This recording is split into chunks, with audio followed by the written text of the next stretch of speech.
E eu fico muito feliz e, de uma forma muito especial, agradeço de poder estar aqui e experimentar, sentir assim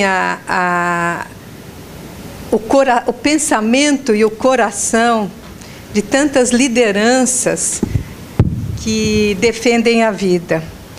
Agradeço essa oportunidade de uma forma muito especial de experimentar esse pensamento e o coração dos que defendem a vida, mas não uma vida assim, sem nome, sem rosto, dissolvida no universo, mas uma vida que é encarnada em cada pessoa nova que vem e que traz algo completamente irrepetível, uma novidade, uma nova maneira de amar, de olhar, de pensar com cada criança que nasce. Realmente eu sou ginecologista obstetra, mas já parei de fazer a parte prática da clínica.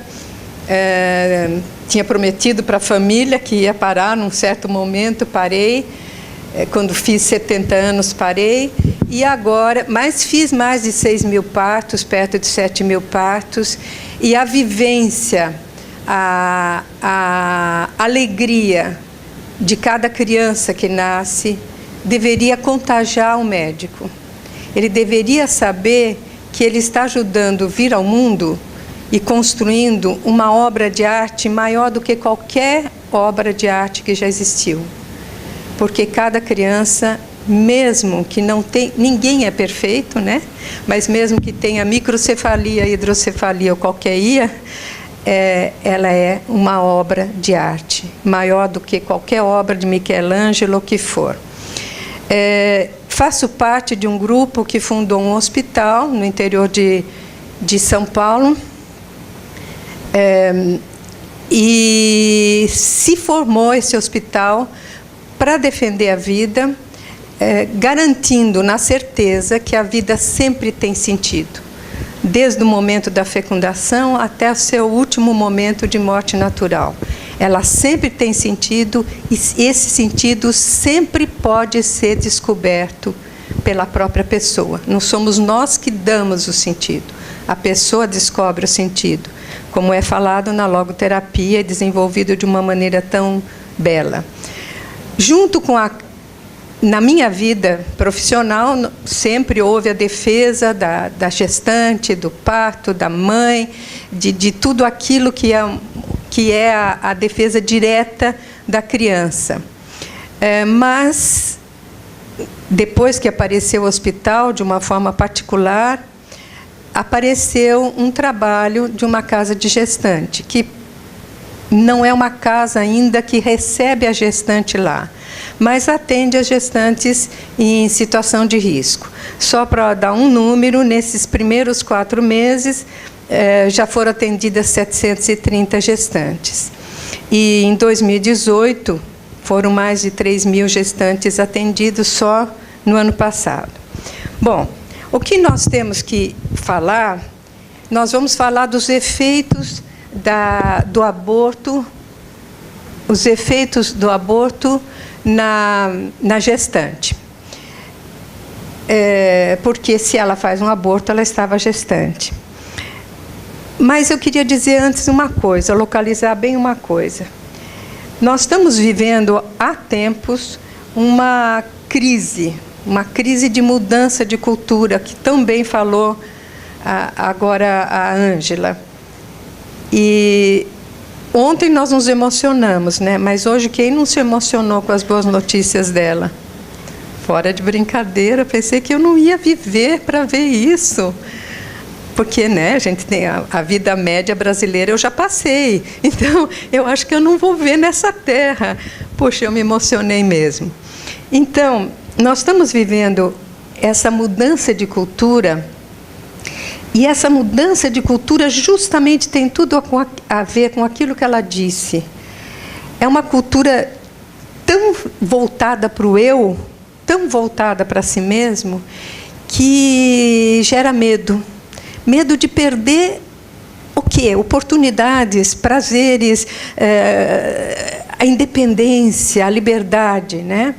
E com isso é um desejo tão grande de alguma coisa que não sabe o que a pessoa acaba não sabendo mais quem é. E isto é realmente o núcleo da nosso problema, nossa cultura. E nós teríamos que, hoje eu vou falar rapidamente, qual é o papel do aborto nessa desordem cultural. A começar pela agressão que é feita à própria mulher quando ela faz o aborto. A segunda vítima, tão vítima quanto a criança, porque ela morre no aborto também. E ela fica sofrendo com essa morte em vida.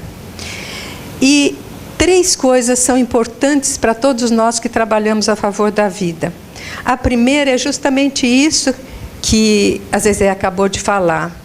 Nós temos, e que a Ângela também falou, nós temos que acreditar que essa sede de alguma coisa muito maior existe em toda pessoa. Nós temos que acreditar até que existe alguns desejos honestos de ajudar a mulher naqueles que pensam diferente de nós. É difícil, né? Como a gente já disse diversas vezes, eu já tive vontade de pular no pescoço de alguns que estavam falando coisas que não tinha nada a ver, estavam mentindo descaradamente, sabendo que estavam mentindo. Eu lembro de uma vez que estava com uma médica que fazia os abortos em Belém. E nós estávamos a plateia era só de médicos, estava cheio. E ela disse assim: quando eu fazia os abortos, quando eu fazia os partos, era uma alegria, porque ajudava a mãe a se realizar trazendo alguém à vida.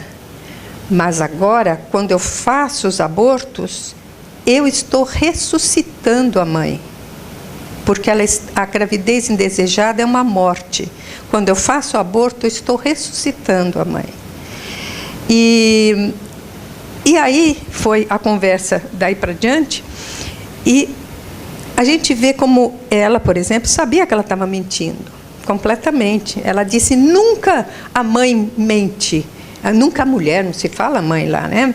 Nunca a mulher mente que ela foi estuprada. Se ela fala é porque foi.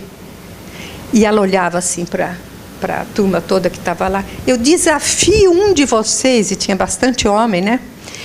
Eu desafio por isso, né? E falava o nome dos colegas.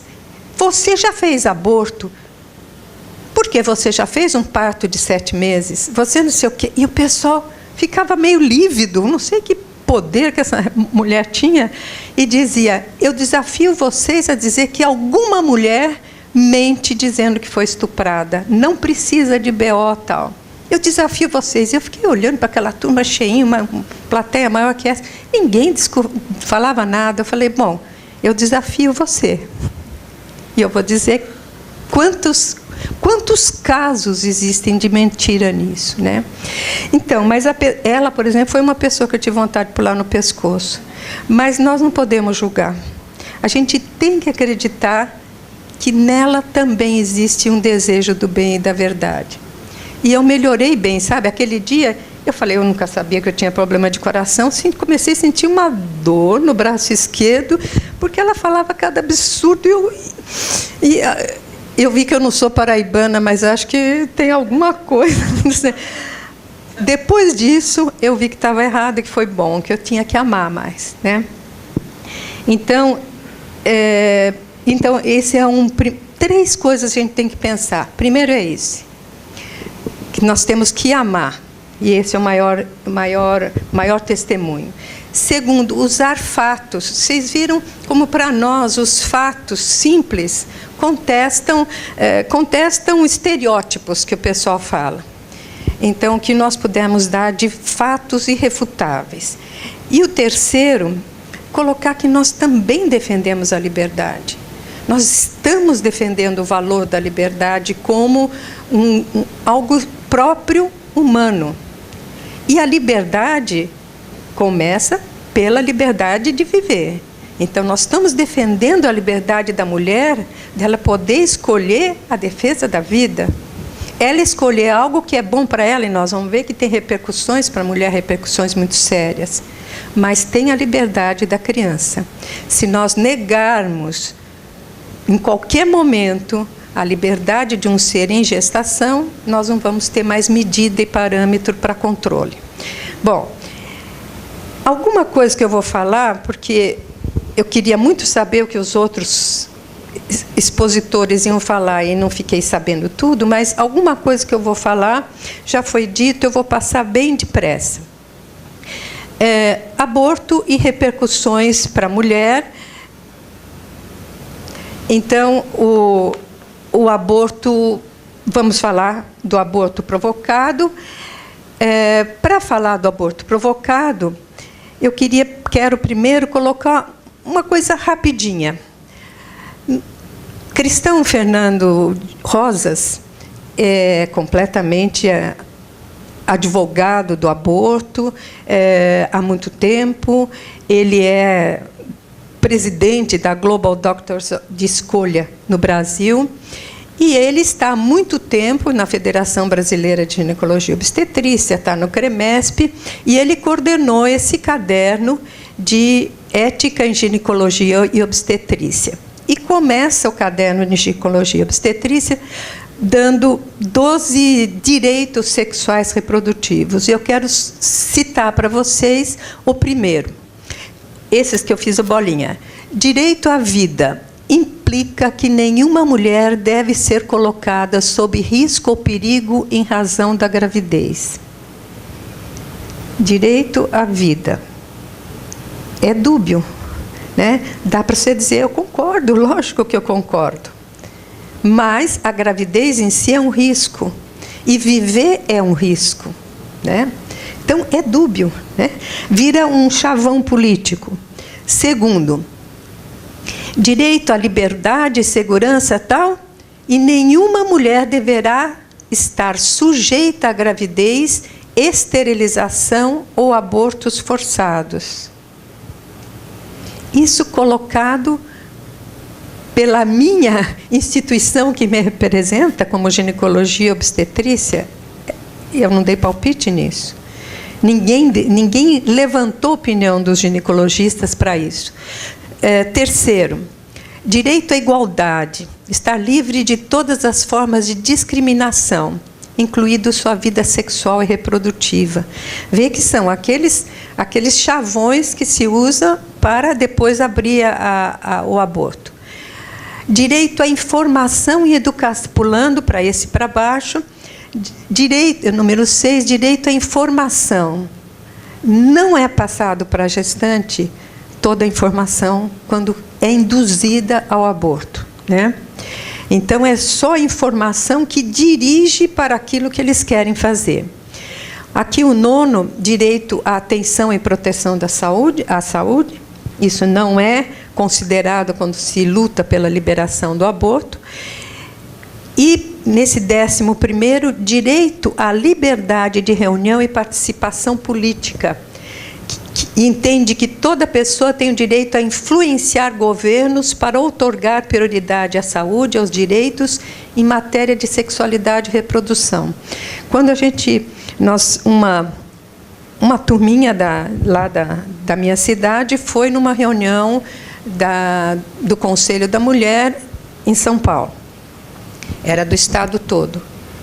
Elas levaram as reivindicações que elas levantaram de bairro por bairro. Elas não puderam abrir a boca, porque tinha que falar em aborto. Elas não puderam abrir a boca do pedido que elas levantaram. E andando de bairro por bairro, ninguém pediu a liberação do aborto. Pediram atenção, pré-natal, exames, paraná, um monte de coisa, creche e tal, né? Mas elas não... Então, vejam, a mentira, né? Ou a roupa que se usa para dirigir diretamente para um objetivo que é uma mudança, uma atuação política, né? Simplesmente. Bom, outra coisa. Eu estou há bastante tempo, né, trabalhando, mas especialmente aqui em 2007, quando houve a liberação na discussão do Supremo sobre a anencefalia, A Débora Diniz, que também estava, e que parece que foi citada aqui, que estava agora na última vez no Supremo, veja como ela colocou diversos artigos, entre eles esse. O aborto seletivo no Brasil, o caso de anencefalia. Ela escreve publicado numa revista estrangeira de bioética, e páginas 64 a 67. O objetivo desse artigo é analisar os argumentos éticos do caso anencefalia, em particular da estratégia de negar o status moral do feto, que é a pedra angular da Igreja Católica. O objetivo dessa discussão é uma estratégia. E continua aqui mais para o final, na conclusão, na página 67. Ao lado disso, nós queremos dizer que aqueles princípios éticos evocados, no caso, para liberar o aborto na anencefalia, vão servir para todas as outras situações. Quer dizer, isso está escrito como intenção desde que entrou. Ela demorou 3 anos, mais ou menos, pelo que a gente sabe, recebendo dinheiro, para pensar como ampliar, nesta época, a licença ao aborto no Brasil. E então bolou essa estratégia, né? Isso quando mostra claramente que quando você despreza e diz que uma pessoa não tem direito à vida, você não consegue limitar. Ontem foi falado de possibilidade de pessoas que dizem que a criança pode ser morta até 1 mês, tal, né? Esse artigo aqui saiu sendo chamado aborto pós-nascimento. Por que essas crianças teriam que viver? Foi também, foi divulgada, saiu numa revista de bioética, feito por 2 professores de bioética. E o principal, logo no sumário, o que eles dizem? O aborto é amplamente aceito mesmo por razões que não têm nada a ver com a saúde do feto. Ao mostrar que tanto o feto como o recém-nascido não têm o mesmo status moral. Então, veja, primeiro eu estava dizendo, a Débora Diniz, né, faz parte de toda essa corrente, que o feto não tem status moral. Isso que nós temos que tirar. Nós não precisamos respeitar o feto como alguém da minha espécie, né? Agora, nem o recém-nascido não tem o mesmo status moral que as pessoas reais. Então, o recém-nascido não é uma pessoa real. O fato de que ambas são pessoas potenciais é moralmente irrelevante, e a adoção não é sempre do melhor interesse de pessoas reais, nós que temos o poder. Os autores argumentam que o que chamamos de aborto após o nascimento, matar um recém-nascido, deve ser permitido em todos os casos em que o aborto é permitido no país, incluindo os casos em que o recém-nascido não é deficiente. Isso saiu como uma tese, uma proposta. E no meio do corpo desse artigo, eles falam assim: alguns nos perguntam por que nós não achamos que deveria ser adotada uma criança normal que o pai não quer mais. Ele diz assim: porque se for adotado, isso pode gerar um sofrimento futuro para a mãe, porque ela pode querer conhecer seu filho. Então é melhor matar. Veja, não tem lógica, não tem relação de valores nenhum, né? E ela diz assim: eu não chamo de eutanásia, porque a eutanásia, em geral, centra no sofrimento do paciente. E aqui não. Nós estamos centrando no desejo dos pais, particularmente da mãe, quando não quer mais o filho que ela pensou que queria. E ela pode eliminar. É a tal história, estamos voltando à barbárie mesmo, né?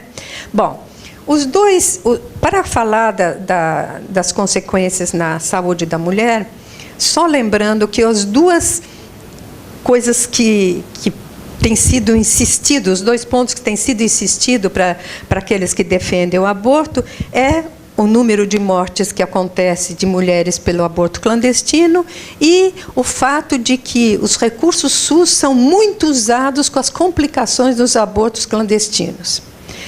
Como isso é destruído, como isso é... Eu vou tomar essa água, acho que é da... Quem sabe a sabedoria dela passa para mim.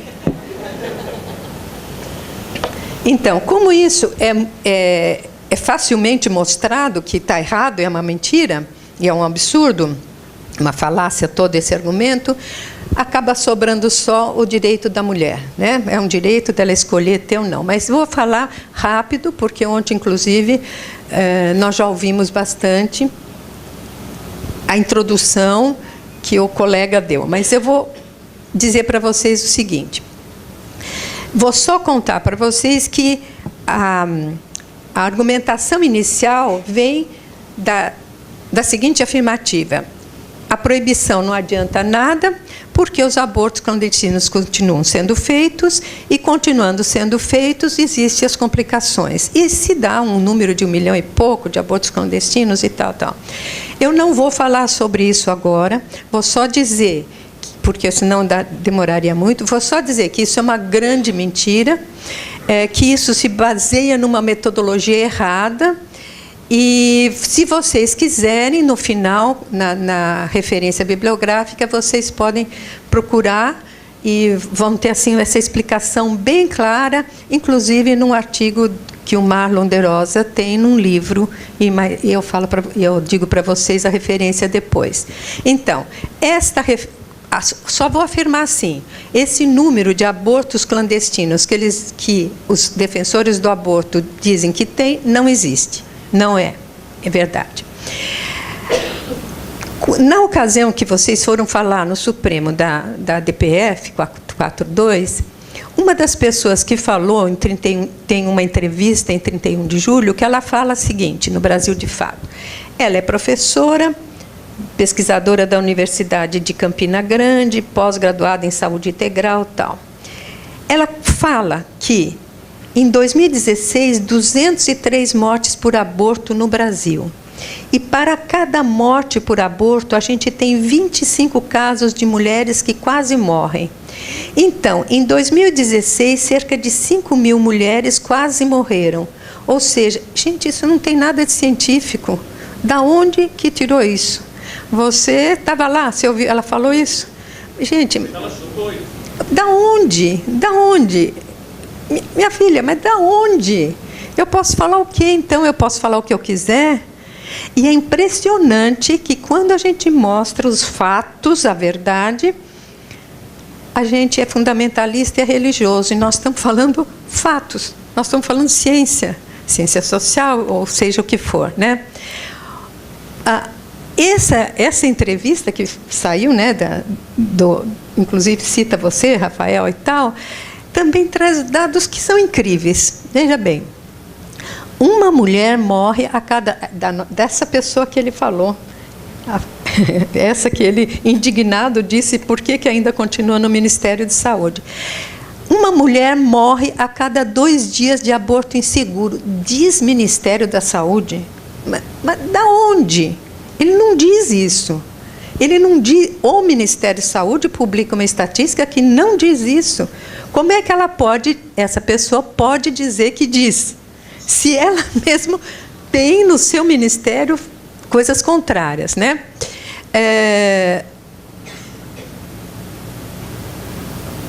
E fala que 250 mil mulheres por ano têm complicações por causa do aborto. E 15 mil é por complicações muito sérias, não sei o quê. Gente, esses números são usados de uma forma muito errada e política, né? Ideológica, porque 250 mil, 230 mil são internações para curetagem, onde existe abortos espontâneos, existem diferentes situações, existe até curetagem de prova, porque tem algum sangramento, precisa saber o que é. Não tem 250 mil pós-aborto provocado. E aqui fala assim, que se o procedimento de interrupção voluntária se for utilizado de forma correta, como misoprostol até a 9ª semana, eles são mais seguros do que um parto. Mentira! É mentira! O comprimido misoprostol, o Citotec, tomado lá em casa, pode dar muito mais problema do que o parto, porque traz muito mais risco. Bom, depois fala aqui, que mais uma coisa. Daí fala de você, Rafael, não vou falar agora, porque você já falou.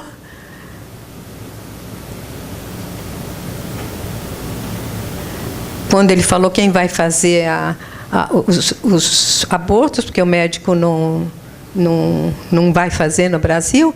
Agora termina aqui falando: as mulheres que não planejaram a gravidez apresentam maiores riscos de desenvolver a depressão pós-parto, pós-aborto. Mentira! Mentira! Que não planejaram a gravidez apresentam maiores riscos de desenvolver a depressão pós-parto se não conseguirem fazer o aborto. Mentira! Nós sabemos que é mentira, né?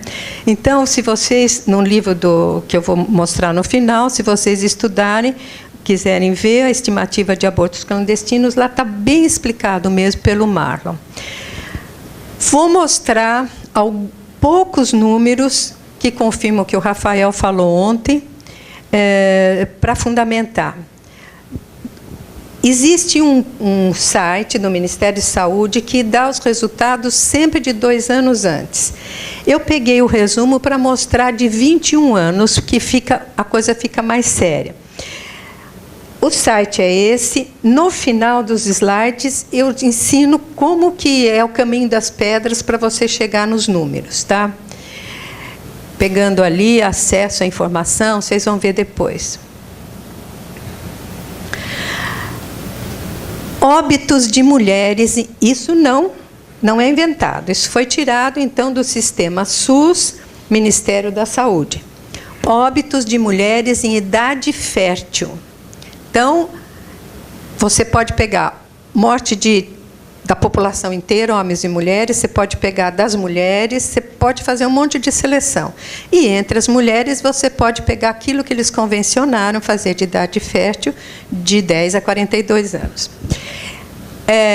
Em 2016, só para vocês terem uma ideia, pegando aquelas em idade fértil que morreram por causa da gravidez, chamado morte materna, que é durante a gravidez até 42 dias depois que acabou a gravidez, seja por aborto provocado, espontâneo, por mola, gravidez na trompa, o que for, ou parto na idade que foi gestacional. Então, morte materna, todas as mães que morreram por causa de gravidez. No ano que termina em aborto, esse caso. No ano de 2016, morreram 127. Só isso vocês já veem que não foram 205, morreram 127. Falha de tentativa de aborto seriam aquelas que tentaram, fizeram clandestino e não deu certo. Morreram 8. 8 durante o ano todinho. Se a gente diz assim, mas isso está subnotificado, é muito fácil o médico dizer aborto não específico também está incluído, escondeu lá, e também outros tipos de aborto, porque eles não quiseram dizer que era clandestino. Então, será que foram 44 mortes, somando com os 8, de mulheres por aborto clandestino? Não foram. Porque todos os não específicos não estão aí, e por outros tipos de infecção, outras causas pode acontecer também. Mas nós sabemos que pode sim ser subnotificado. Pode, porque pode não saber até que a gestante fez o aborto provocado, ou pode querer esconder. Mas existe um fator de correção, que inicialmente o Dr. Rui Laurenti que foi encomendado uma pesquisa para ele, na época do temporão, inclusive, para ver o número de abortos clandestinos e mortes por aborto clandestino, ele colocou que a correção deveria ser 40% a mais, e depois ele mudou para 20%. Não chega a 44%. Então, o número de mortes, não deveria morrer ninguém, mas o número de mortes é bem menor. Não justifica liberar o aborto por isso. Então, em 21 anos, morreram por todas as causas de aborto. Isso quer dizer infecção, quer dizer mola, que é uma degeneração, outras degenerações. Tudo. Inclusive, pelo aborto provocado, morreram 2.894 mulheres por aborto, depois do aborto. Sendo, então, uma média de 137 por ano. Por falha de tentativa do aborto, nós temos... Apertei sem querer. Falha tentativa do aborto, nós temos aqui 7,22% do total de mortes por aborto. Se a gente somar aquilo que eu disse para vocês, que daria 9,95 mortes por ano. Se nós somarmos aqueles dois, que, assim, só para dizer, mesmo que somasse, porque não é verdade, nós teríamos 1.532 mortes, imaginárias 72 mortes por ano. Isso é só para um exercício para dizer que o número que eles falam não existe, né? Bom, quando se alguém for pesquisar, tem pequenas diferenças se você pega o número total de mortes sem colocar só em idade mulher fértil ou não, porque como idade fértil o Ministério considera de 10 a 42, e tem gente que engravida depois, tal, até antes, pode acontecer. Então, dá pequenas diferenças só para vocês saberem que, às vezes, pequenas diferenças de 6, 7 casos por causa disso. Então, em 10 anos, lá está escrito que 2.000 mulheres, pela mesma pessoa lá do Ministério da Saúde, naquele artigo que eu mostrei, ela diz assim, que em 10 anos, 2.000 mulheres morreram pelo aborto inseguro. Em 10 anos. Se em 21 anos, por todas as causas de aborto, morreram nem 3.000, como é que em 10 anos, de onde ela tirou isso? E ela dizendo que estava falando em nome do Ministério de Saúde. É muito grave, né, a mentira aí. Bom, na idade fértil, todas as mortes em 21 anos pela gravidez, em 21 anos, foram 36.035. Dessas, 2.000, vamos chamar de 3.000, foi por aborto, onde a maior causa é gravidez ectópica, mola, as duas somadas são a maior causa. Mas mesmo considerando todas que terminam em aborto, vejam que é 8% do total das mortes de gestantes, vou falar assim, ou logo depois que terminou a gestação, devido a péssimo pré-natal, a exames que não são feitos, ou péssima qualidade de exame, péssima assistência durante o parto, né? Portanto, morte por todas as causas possíveis de aborto, não só os clandestinos, é 8%. Vocês devem ter ouvido mais de uma vez os defensores de aborto dizendo temos que liberar o aborto porque o aborto é a 4ª causa de morte materna. Como a gente não sabe direito, o povo não sabe, não é explicado o que é morte materna, acha que é de todas as mulheres do Brasil. E não tem a proporção que é de 8%. E agora, inclusive, passou para a 5ª causa, não é 4ª. Bom, dentro do total de mortes de mulheres em 21 anos, houve 9 milhões, vou arredondar para 500 mil mulheres morreram no Brasil em 21 anos. Não tem dúvida que os 3 primeiros são os mais importantes: doença do aparelho circulatório, neoplasias e doença do aparelho respiratório. Apesar que não deveria morrer nenhuma mulher de gravidez, nem por parto mal feito, nem por falta de pré-natal, o total dá 0,38% de todas as mortes. Elas estão defendendo a mulher está morrendo muito mais por outras coisas. Vamos melhorar, sim, o pré-natal, o parto e os recursos para assistência materna. Mas você não está defendendo a mulher. Você está querendo o aborto, é outra coisa. Porque, em termos de saúde pública, não justifica. Bom, então, nesse resumo, se vocês quiserem, eu já deixei o material aí, quem quiser esses dados pode estar livre para pegar. Do total de mortes femininas, esse acho que é o quadro principal. 9 milhões e meio. Dessas, as mortes maternas são 0,38%. Dessas 36 mil, 8% é por todas as causas de aborto. E por aborto clandestino, nos 21 anos, 7%. Se você for supercalcular e que não é verdade, seria 73 por ano. É isso que eu falei do fator de correção, né? Bom, e uma coisa só para a gente pensar, ficar aí para instigar, está se falando muito pouco dos homens.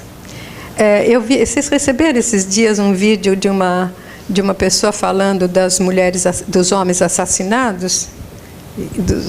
É interessante aquilo lá, né? São o maior número de homens assassinados. Não estou achando que eu tenho que ser assassinada, não, hein? Pois é. Mas veja que o número de mortes dos homens é maior.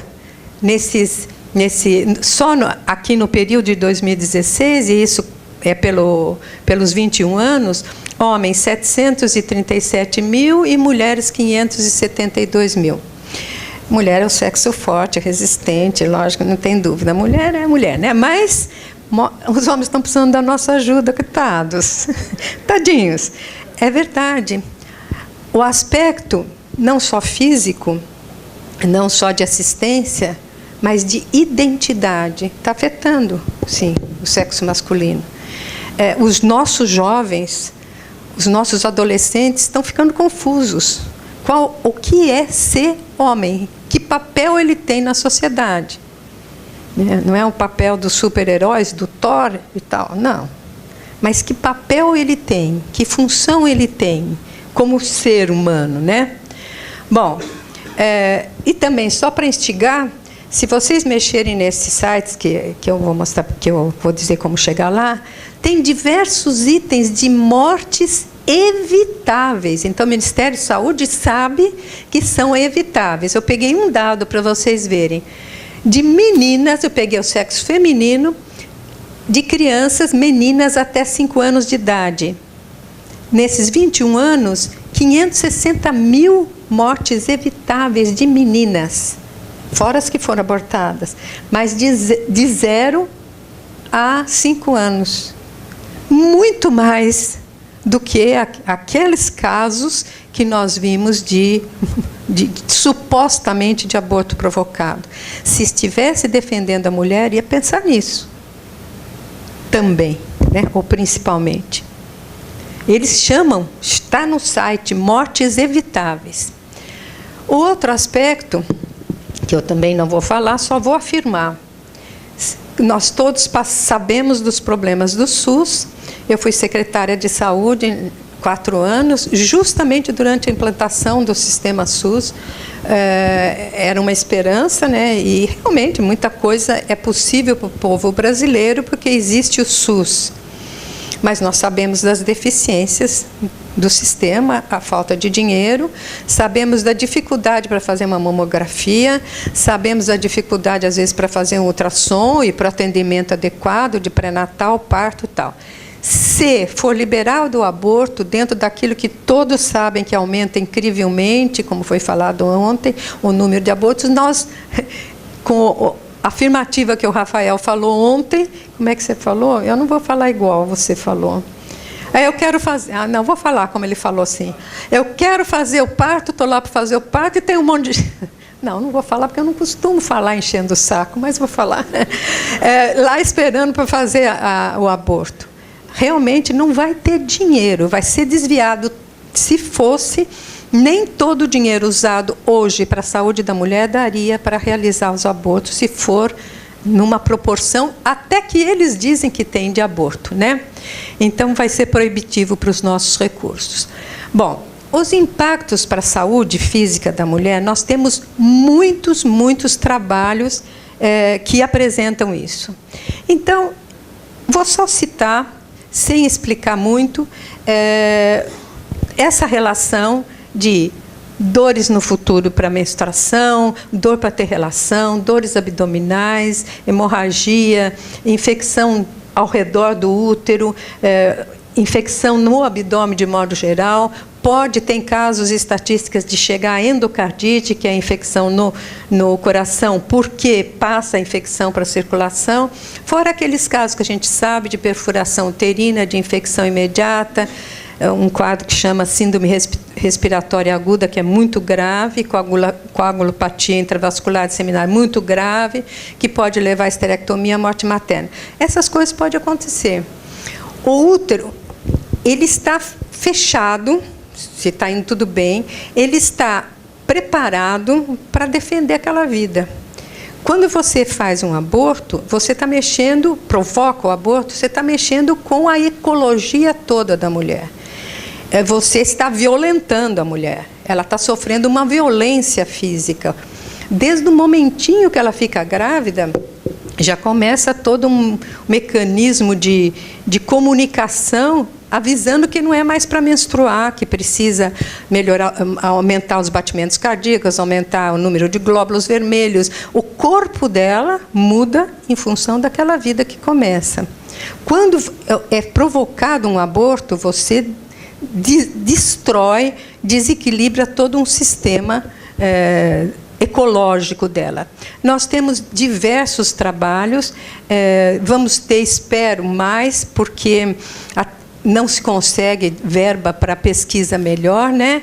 Mas já existem diversos trabalhos que dão uma ideia para nós, que inclusive, sobretudo naqueles que são feitos depois da 13ª semana de gravidez, nós vamos ter complicações para o futuro e para as outras gravidezes, com bastante significado. Entre eles, o que mais assusta, talvez, é o câncer de mama, que está aumentando no Brasil, no mundo. E, em princípio, tem trabalhos sérios, importantes, mas que precisariam ser melhor feitos, por isso que está ali com interrogação. Mas eu quero mostrar para vocês que este folheto do Instituto Preventivo de Câncer já mostrava, entre 2005 e foi reeditado em 2007, que dos fatores que aumentam o câncer de mama, está aqui, aborto induzido. Como um fator de aumento do câncer de mama. E esses dois artigos colocam de uma forma interessante que o aborto feito com a pílula, o aborto químico com citotec, ela traz mais complicações do que, às vezes, aquilo que se imagina do aborto cirúrgico. Então, quem se interessar por pesquisar, tem esses dois artigos que são importantes. Justamente porque o aborto, entre outras coisas, é provocado tomando um remédio lá em casa e a complicação é muito maior. Agora, como que são os impactos na saúde psicológica da mulher? Nós temos 260% mais hospitais. Isso aqui eu apresentei na ocasião de falar do anencefalo lá no Supremo Tribunal, com toda a bibliografia que tem sobre isso, que já faz anos. né? Não é repetido por ninguém e não é dada informação para ninguém. Os transtornos psiquiátricos e psicológicos são mais conhecidos. 260% mais hospitalização psiquiátrica, 183% mais depressão. Eu apresentei esse slide quando eu fui no Supremo Tribunal, né, nessa época 7 vezes mais tendências suicidas, 30% a 50% mais de disfunção sexual e 25% necessitam de acompanhamento psiquiátrico. Nós não temos hoje nem para os nossos doentes mentais, né? E aí a pergunta era, e se mesmo assim a mãe optar pelo aborto? Ela sabe disso? Nós temos o direito de desenvolver o aborto, mesmo no caso era para as crianças portadoras de anencefalia, sabendo que ela corria muito mais problemas, né? O risco de muito mais problemas. Vejam que quem já falava do problema emocional, Freud, que não tinha nada de religião, vocês sabem muito bem, né? E isso está nas obras completas dele, foi apresentado, citado numa revista Fêmina, da Febrasgo, dizendo o seguinte, Freud já apontava, ficamos perplexos. Ele não, por quê? Se ela quer, por quê, né? Se é para seguir o impulso, o desejo e tal. Ficamos perplexos ao ver os inesperados resultados que podem suceder a um aborto artificial, ao fato de matar uma criança não nascida, mesmo a partir de uma decisão tomada sem remorso nem hesitação, que ele não percebia que tivesse, no momento da resolução, remorso ou hesitação. E quero entregar para vocês uma pesquisa artigos, se vocês quiserem pesquisar, que é interessante, de David Ferguson. O primeiro artigo que eu vi dele era de 2005, ele é da Nova Zelândia, ele trabalhou lá na Nova Zelândia, ele nasceu lá, onde ele dizia a porcentagem de adolescentes com ansiedade, com ideias de suicídio, com depressão, depois que ele acompanhou por anos meninas desde recém-nascida, e a conclusão que chegou que essas meninas tinham muito mais problemas no aborto provocado, aqui está escrito, sem gravidez, gravidez e não abortou, e com aborto, né? E eu acho que merece falar que ele se autodenominava sempre a favor do aborto, ele se dizia racionalista, ateísta, pró-escolha, e é membro da faculdade lá de Nova Zelândia. Mas esse trabalho dele foi de seguir durante 25 anos, é um trabalho sério, tem que ser respeitado. Acho que qualquer pesquisador gostaria de ter 25 anos a mesma população e ir acompanhando e saber o que vai acontecer, porque entra o comportamental, entra tudo, né?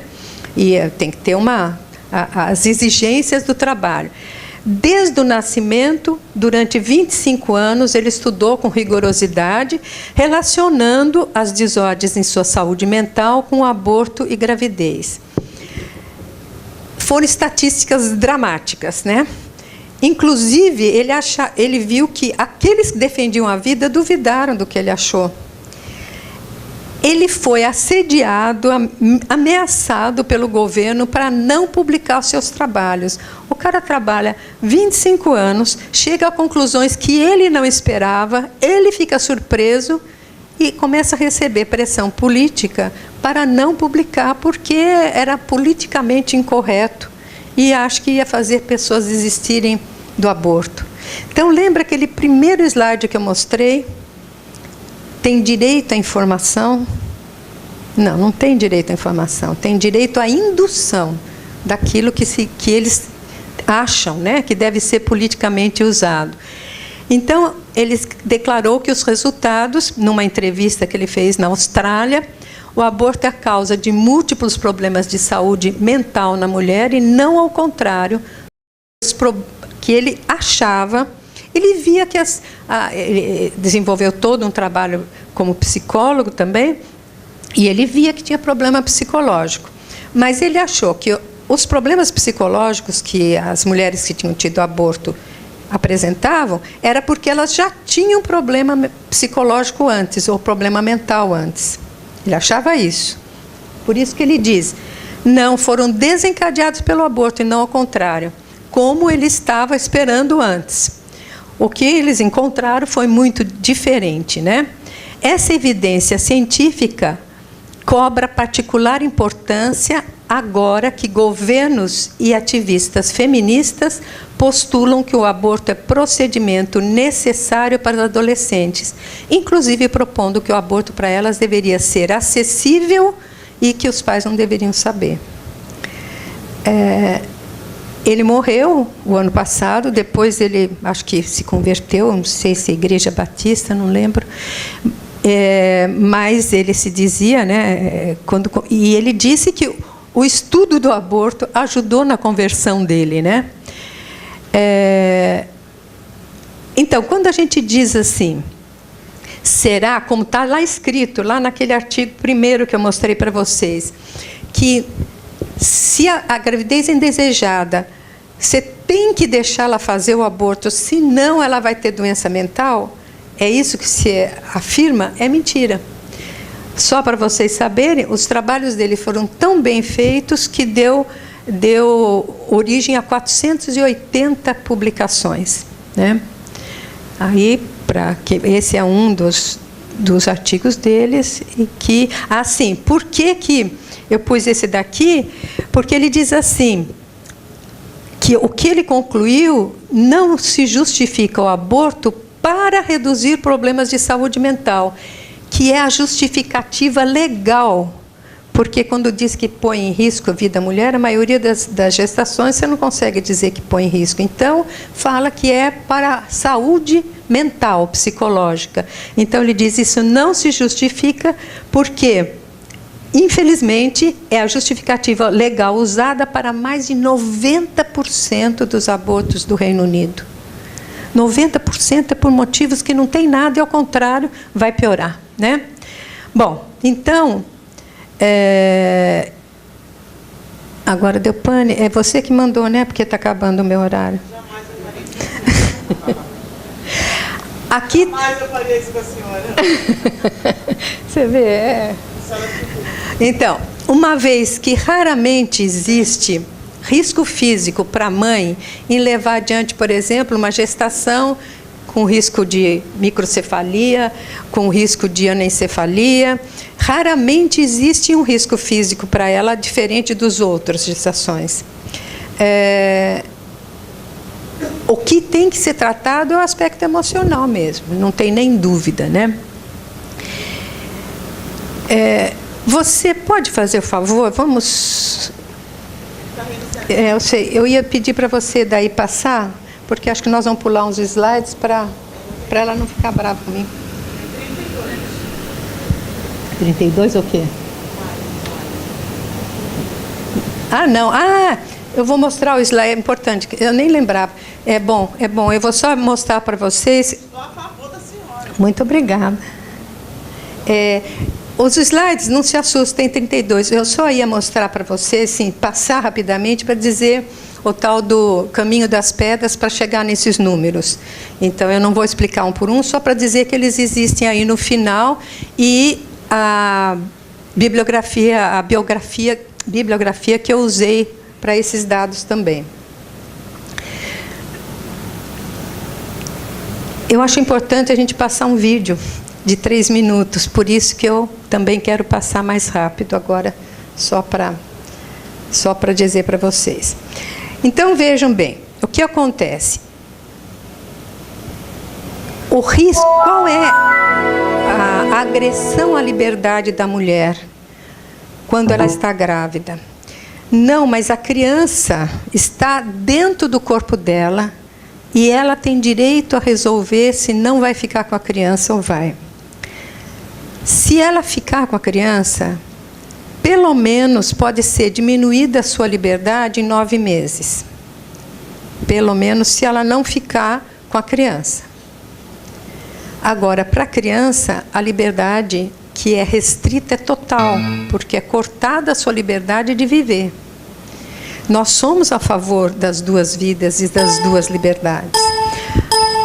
Eu quero insistir com vocês num aspecto que a doutora Ângela estava falando. O que quer dizer isso? Que vai abrir? Não. Ali onde eu já estava. Eu quero só mostrar para eles que eu tinha esquecido que eu ia mostrar. Que o que é... deixa eu mostrar este. O anterior é aquele que deu crepe. Esse é um livro da Maria Teresa Baldonado, que ela escreveu, pode mostrar, em que diz que quando a criança é mal formada, se você provoca o aborto, você não dá tempo de viver o luto, de elaborar o luto, e você acrescenta a tristeza de ter um filho mal formado, aquela sensação difusa: o que eu fiz de errado, será que é minha culpa que é mal formado? Você acrescenta a culpa de abortar. Pode, seguinte? Não, sou eu aqui. Esse artigo eu também acho interessante para quem quer levar uma análise, porque é um artigo, 2002, que eles analisaram o prontuário de 173.279 mulheres atendidas na Califórnia e, em geral, mulheres de baixa renda. E compararam com... O atendimento nesse hospital era seguido. E compararam com o resultado de mulheres de, parece, 3.000 e pouco, que foram atendidas na Finlândia. E eles descobriram os mesmos resultados em problemas físicos, suicídio, drogadição, etc. Só a amostragem já merece o nosso respeito. Então, quem quiser olhar, esse daí eu pus especialmente, você encontra na internet. Enfim, no aborto provocado, você está aumentando os riscos para a mãe, né? E é necessário ter prudência e não entrar na onda desse movimento provocado por esse maciço investimento de capital estrangeiro. Mas, realmente, o que é melhor para a mulher?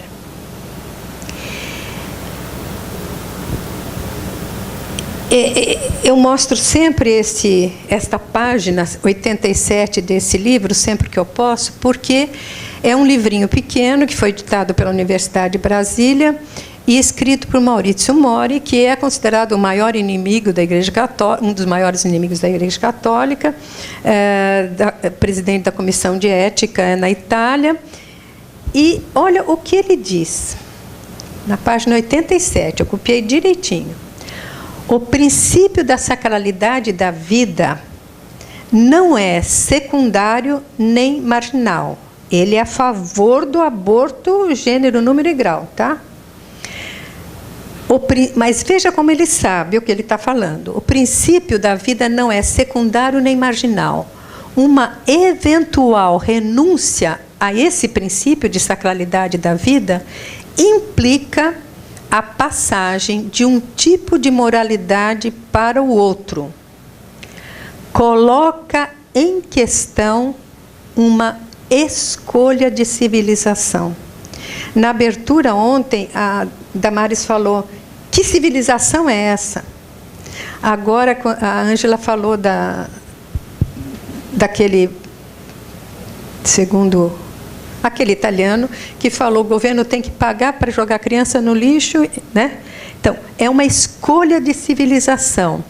Nesse aspecto, tem razão quem sublinha que o verdadeiro problema já não é tanto se o feto é pessoa ou não,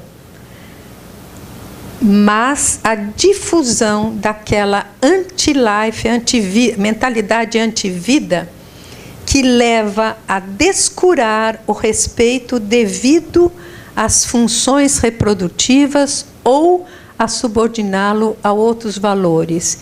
E ele diz, é realmente aquela chamada civilização antivida, civilização de morte, né? Ele diz, é isso mesmo, e é isso que tem que acontecer, porque ele acha isso certo. Então, nesse aspecto, ele é lúcido de dizer, é isso que nós estamos escolhendo. Porque o aborto abre uma porta para não se respeitar mais a pessoa humana. Nunca se falou tanto em direitos humanos e nunca se desrespeitou tanto. Dentro disso, a mulher, a criança é a primeira vítima porque é morta, mas a mulher é a grande vítima. O que é melhor para ela?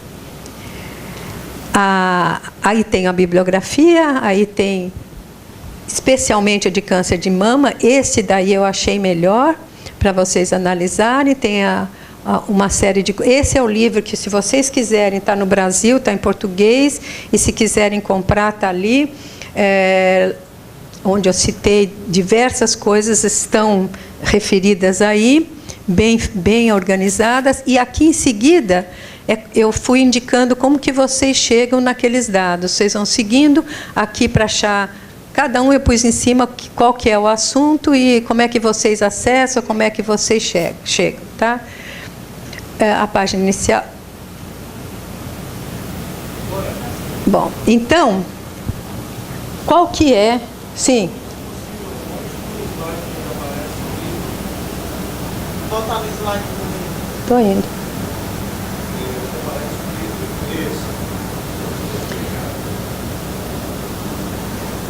Acho que vale a pena, porque as referências bibliográficas são muitas, o raciocínio que ele faz, que o Marlon é o coordenador, mas tem muitos outros artigos, inclusive alguns capítulos traduzidos do inglês, vale a pena.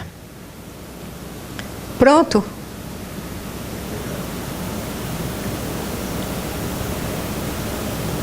Estou esperando ela tirar a fotografia. Pronto? Bom, aqui então é o caminho das pedras para chegar lá. Gente, o que é o melhor para a mulher? Será que ela tem uma identidade própria? Pensam bem, tudo que o homem faz, a mulher pode fazer. Ela pode ser engenheira, ela pode ir para o espaço, ela pode... pode até, Rafael, fazer xixi em pé. Mas que coisa que nós não íamos pensar que era um exemplo de liberdade. Mas, enfim, o homem também pode fazer xixi sentado. Então, ela tem uma identidade própria que o homem não é capaz de ter, que é a potencialidade dela de ser mãe. A diferença é a mulher que dá na humanidade, porque ela é diferente, porque ela é permeada, pervasiva, pela possibilidade de ser mãe. E por isso, toda mulher, todo homem, não vai ser verdadeiramente feliz se não viver o relacionamento com outra pessoa e se não viver a fecundidade. Aqueles que resolverem não ter filhos, ou não puderam ter filhos, ou se consagraram de alguma forma, pela ciência, pela religião, por qualquer coisa, até pela política, para não ter filho, ou por um motivo mais transcendental religioso, de não ter filho, tem que ser fértil, tem que ser fecundo de outra forma. Tem que gerar vida em todas as suas atitudes. Gerar vida, inclusive, na oferta de não casar, por exemplo. Né? É tão essencial isto, é tão importante, antropologicamente falando, que a mulher a quem você convence que ela pode matar o seu filho, ela perde a sua identidade gradualmente. E nessa proposta hoje de ideologia de gênero, que está tudo amorfo, é para ficar mudando, fluidez de identidade, homem, mulher, etc. Cada um pode... Você veja que é muito mais a mulher que escolhe ser homem, né? Mas daí o homem também faz uma confusão toda. Tudo isso traz um vazio existencial enorme. É o vazio do eu, o vazio do egoísmo, né? Esse slide... eu tirei da rede de feminista, eles põem a visão da mulher quando ela tem um filho. Elas negam este e põem este. Olha a deformação que elas enxergam na mulher com filho. É chocante essa representação do que elas enxergam na mulher com filho. é grave, né? E tem já muitas feministas que estão reagindo a essa negação da maternidade. Eu vou citar só duas. Esta aqui foi, assim, campeã de muitos movimentos, essa primeira, Yvonne Knibiller, francesa. Mas ela tem mostrado, feminista, mas ela tem 3 filhos. Ela tem mostrado que na luta feminista a maternidade permaneceu uma questão central e denuncia a fadiga das mães e que o feminismo esqueceu da maternidade. E ali a Camila Paglia, que a gente pode ter bastante comentários com ela, o que quiser, mas é interessante, porque ela é citada como a mais antifeminista entre as feministas e ela aposta na revalorização do lado maternal da mulher para um reencontro afetivo entre os sexos. E ela coloca que nós precisamos dos homens. O que é esse negócio das mulheres achar que não precisa dos homens, né? E ela coloca uma coisa bem interessante, até um argumento que eu nunca tinha ouvido. Tá bom que foi massacrada a mulher um monte de tempo. Ela diz que ela tem elementos de transgênero. Ela fala diversas coisas. Ela não sei se ainda é uma união homossexual e tal. Sei que adotou criança e tal. Mas ela fala assim, tá, é um fato que as mulheres foram massacradas pela má interpretação de desejo de poder dos homens. Mas, hoje que nós já conquistamos tanta coisa, a gente está conquistando e usando coisas que os homens construíram. E daí ela dá exemplo da engenharia, da luz elétrica, de um monte de coisa. Eu nunca tinha ouvido esse argumento, ainda mais de uma feminista, né? Mas, né? O que é a solução? A solução é a unidade. E a unidade mulher e criança, qual é a consequência para a mulher? Quando a mulher dá à luz, leva à luz e entrega o filho ao mundo, e o homem é o elemento que acompanha externamente essa gestação, ele é o elemento que introduz e acompanha de forma diferente a criança no mundo, ela se torna mais viva, porque quando a gente reparte a vida fica mais forte em nós, né? Então, nós temos... e eu também queria dizer para vocês que nesse vídeo sobre gênero, a crise de credibilidade, ele começa na Noruega questionando por que as mulheres, depois de todo o trabalho de gênero feito lá, continuam indo em muito maior porcentagem para saúde, para enfermagem, para não sei o quê. E os homens continuam indo, depois de uma fase de revolução, os homens estão indo mais para ciências exatas, engenharia. Tem mulher também aqui, muito raro homem aqui. Então, por este questionamento, ele começou a estudar esse assunto. É interessante, muito interessante. Pode tirar fotografia quem quiser para vocês abrirem também. Pode pegar esse aí. Porque está dentro de toda essa cultura que está sendo proposta e que ele colocou diferente. Bom, então, o que é melhor? Quero mostrar essa imagem que a doutora Luciana apresentou no CREMERGE. A mulher se sente sozinha, isolada, num mundo, né, num oceano. Ela é gestada pelo filho também. Quando ela elimina o filho, ela está eliminando uma parte dela. Então, os efeitos psicológicos são enormes. Eu não vou me estender nisto. Quem quiser está às ordens. Então, vamos pôr o vídeo. Esse vídeo eu recebi ontem. Olá, meu nome é Kátia, eu tenho 30... de uma das mães, vocês veem, ela é de Brasília, né? Ela vai dizer, como condição econômica, ela tem a condição econômica, mas vejam bem isso que nós falamos de cultura. Vai. Olá, meu nome é Kátia, eu tenho 39 anos, descobri a minha gestação quando eu estava com 37. Com 37 anos, 10 anos de casado, uma carreira já estabilizada, terminando o meu doutorado, a surpresa da maternidade me deixou de cabeça quente, me deixou tensa, me deixou desmotivada, descontente. E as perguntas que eu sempre me fazia era: e o meu trabalho, e a minha vida? E eu não queria o bebê. Então eu recorri a tentativas de comprar pílulas pela internet, pagava pelas pílulas, elas nunca chegavam. Tentei clínicas de aborto e a Casa Mãe foi uma procura por uma clínica que eu encontrei e que na verdade eles vieram para mim como um apoio.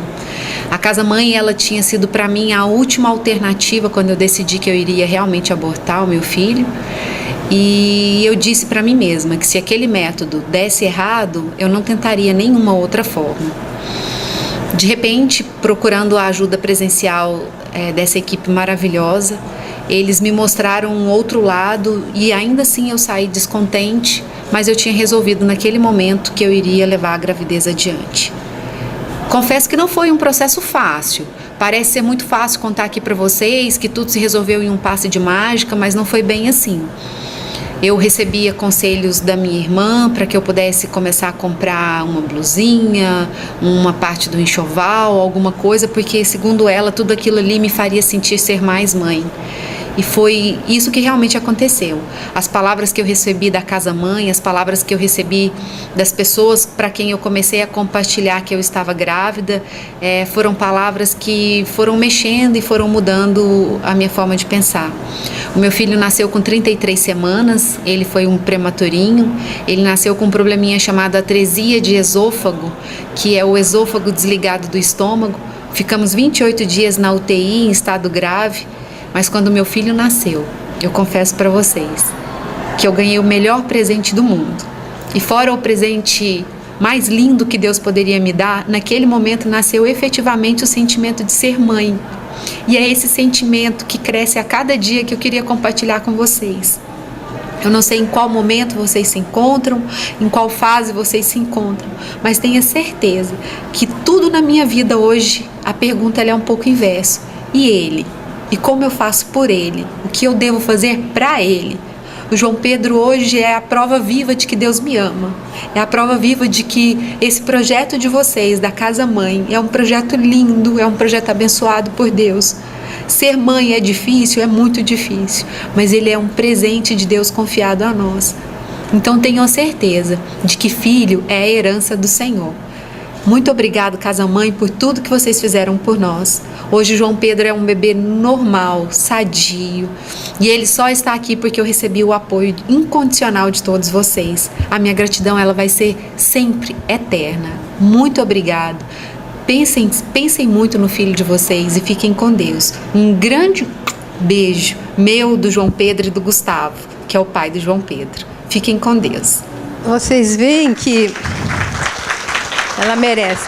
A Casa Mãe é a casa que eu falei para vocês, né, que existe em Jacareí, mais ou menos ligada ao hospital. Ela é discretamente ligada ao hospital para as pessoas poderem procurar com mais liberdade. Mas vocês veem que é uma mudança de cultura e uma experiência, uma vivência do potencial de ser mãe. É uma vivência da verdadeira humanização que leva àquilo que é propriamente humano. Terminando, ela diz assim, por isso que eu coloquei, ela diz assim: agora eu penso, né?